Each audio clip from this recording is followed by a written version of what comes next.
PT Bank Pembangunan Daerah Sumatera Selatan dan Bangka Belitung ini menggelar rapat umum pemegang saham tahunan tahun buku 2024, Kamis 19 Juni 2025. Rapat ini dihadiri oleh Gubernur Sumatera Selatan Herman Deru dan Gubernur Bangka Belitung Hidayat Arsani, serta jajaran direksi dan komisaris bank, bupati, wali kota se-Sumatera Selatan. Dalam rapat tersebut diputuskan bahwa Heri Gale akan menjabat sebagai Direktur Utama Bank Sumsel Babel, menggantikan Ahmad Syamsuddin yang sebelumnya menjadi posisi tersebut. Gubernur Sumatera Selatan Herman Deru berharap agar direksi baru dapat menjalankan amanah dengan lebih baik. Hasil RUPS juga menetapkan adanya potongan tantium atau bonus untuk jajaran direksi sebesar 50% dari nilai biasanya. Hal ini diharapkan dapat meningkatkan kinerja dan efisiensi bank. Ini keputusan yang ekstrim tadi. Saya potong tantium.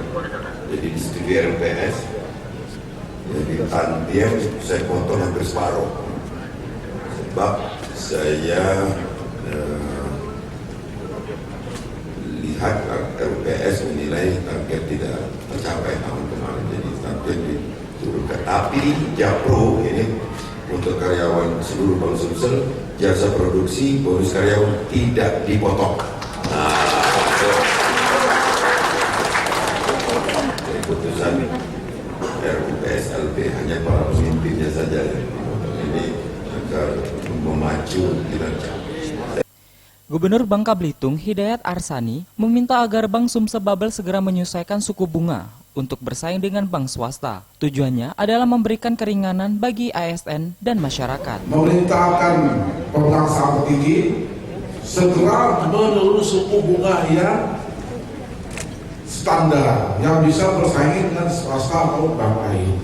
Kalau bank ini sama ini tidak terpayu, berapanya nanti terserah mereka turunkan. Untuk PNS kita turunkan juga. Jadi tidak ada lagi bank ini bank yang terkenal dengan suku bunga tinggi.